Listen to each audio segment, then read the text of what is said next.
envie d'entreprendre, volonté de réussir, regardez le Club Éco d'Objectifnews.tv avec la Banque Populaire Occitane.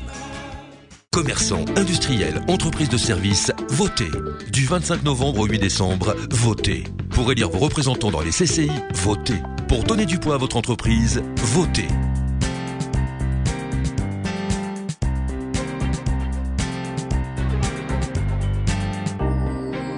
Bonsoir, bienvenue dans le Club Éco d'Objectifnews.tv. Nous recevons ce soir la première vice-présidente du Conseil régional Midi-Pyrénées, Nicole Belloubet. Bonsoir. Bonsoir.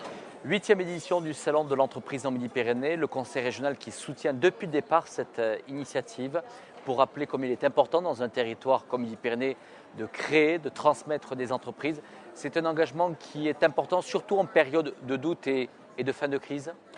Très clairement, ça faisait partie des premiers engagements lors de la dernière campagne pour les élections régionales. Le président Malvy et l'ensemble de sa liste ont évidemment misé sur l'emploi et je dirais sur tout l'accompagnement social qui va avec. Mais l'emploi, finalement, c'est un peu une thématique qu'on va retrouver dans d'autres champs, puisque je dirais que l'exercice des compétences n'est pas vertical, mais il va croiser plusieurs domaines.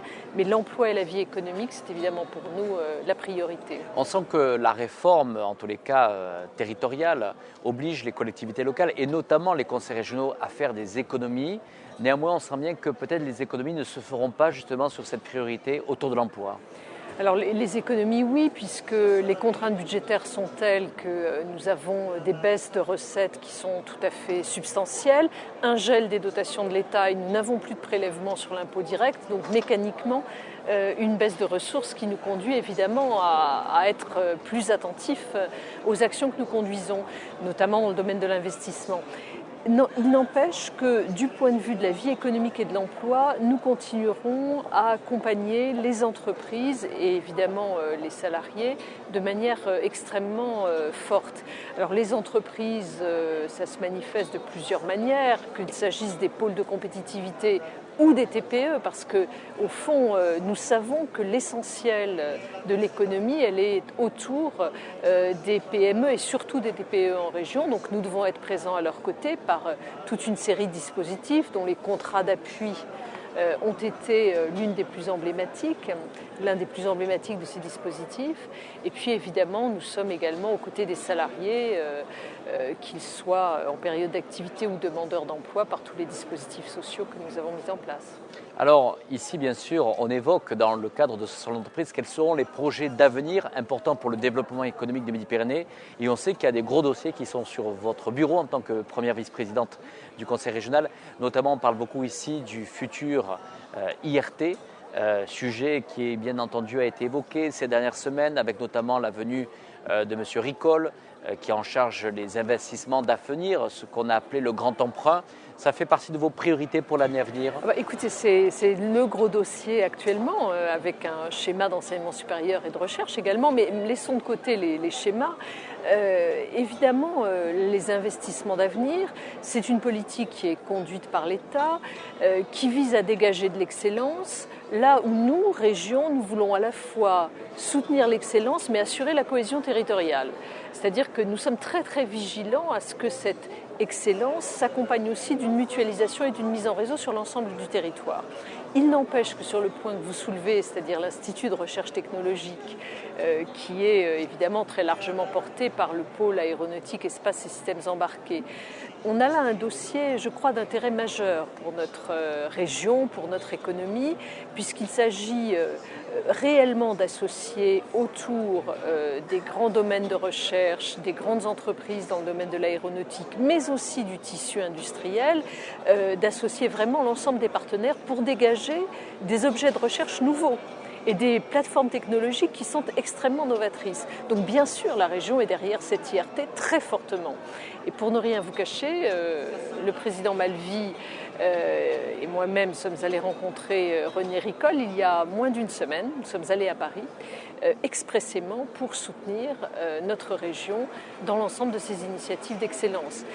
Et le retour que nous avons eu du commissaire général au plan est un retour extrêmement positif à propos de l'IRT, très positif. Bien sûr, ce n'est pas lui qui va décider puisqu'il y a un jury international qui va décider, disons, des lauréats, puisque nous sommes dans une compétition sur l'ensemble de ces projets d'excellence. Mais en tout cas, du point de vue du commissariat général aux investissements d'avenir, c'est sans doute un des meilleurs projets dans cette gamme-là. On dit, Nicole Bellouet, que la compétition est dure. Il y a bien sûr moins de places que de candidats. On évoque un possible partenariat avec la région Aquitaine. Est-ce que ça vous semble nécessaire ? Ça me semble souhaitable, si vous voulez. Nous sommes ensemble sur le pôle, donc les entreprises travaillent déjà ensemble, donc il faut mettre tout cela en synergie pour constituer véritablement un institut de recherche qui est du corps et qui corresponde à une réalité territoriale. Pour autant, indéniablement, la région Midi-Pyrénées, de ce point de vue-là, a, je dirais, un potentiel qui est supérieur à celui de la région Aquitaine. Donc travailler ensemble, oui, en respectant un certain nombre d'équilibres, je crois que cela est à peu près acquis. Clairement, c'est un rendez-vous que la région ne peut pas louper. Ah non, certainement. Certainement, on ne peut pas manquer ce rendez-vous. Mais encore une fois, ensuite, il faudra que ce rendez-vous diffuse sur le territoire. Ça, c'est pour nous essentiel. Il ne s'agit pas que de construire des pointes d'excellence. Il y a véritablement une mise en réseau. Et d'ailleurs, si vous le permettez, nous avons organisé, vous le savez sans doute, une relecture de notre schéma de développement économique avec de nouvelles actions qui en sortiront. Et j'ai animé un atelier sur les pôles de compétitivité. Et ce que nous demandaient les entreprises qui étaient présentes dans cet atelier, les petites et moyennes entreprises qui étaient présentes dans cet atelier, c'est que nous nous organisions pour qu'elles bénéficient mieux des retombées de ces pôles de compétitivité, que nous assurions mieux l'entrée dans le marché des PME qui finalement travaillent avec les pôles de compétitivité, mais qui au dernier moment n'arrivent pas à pénétrer et à décrocher de nouveaux marchés. Et donc c'est tout ce travail que nous avons à accomplir d'interface pour permettre à nos PME de conquérir de nouveaux marchés. Dans le cadre de ce futur schéma, quand vous faites le bilan des pôles de compétitivité, par votre expérience d'ancienne rectrice ici, même dans cette région, est-ce que vous êtes satisfait de la maturité aujourd'hui des relations entre le monde académique, le monde de l'entreprise, le monde de la recherche, le monde aussi politique? Est-ce que vous pensez qu'on a passé un gap aujourd'hui pour fertiliser justement les richesses de cette région? Je suis satisfaite d'une évolution. Je ne suis pas satisfaite d'un état de fait. C'est-à-dire que je pense qu'on peut progresser considérablement. Dans la double connaissance d'ailleurs, monde de la recherche entreprise, entreprise monde de la recherche. Mais je crois vraiment qu'il y a des digues qui sont tombées, des préventions qui sont tombées et qu'aujourd'hui on conçoit bien que, bien sûr, au-delà d'une recherche fondamentale qui est absolument nécessaire et qu'il faut continuer à financer, que l'État doit continuer à financer, il faut absolument que nous arrivions à valoriser, à accompagner ce transfert de technologie, cette valorisation de la recherche. Et je crois que de ce point de vue-là, le travail de la région, le travail du pôle de recherche et d'enseignement supérieur, qui ont des axes convergents, est tout à fait probant et mérite d'être accompagné. Merci Nicole Bellouet, merci d'avoir répondu à notre invitation. Merci.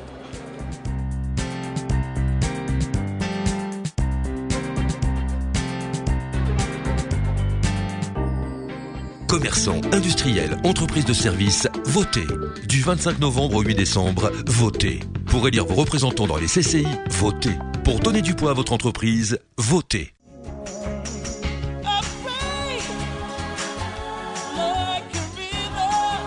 Envie d'entreprendre? Volonté de réussir? C'était le Club Éco d'Objectif News.tv avec la Banque Populaire Occitane.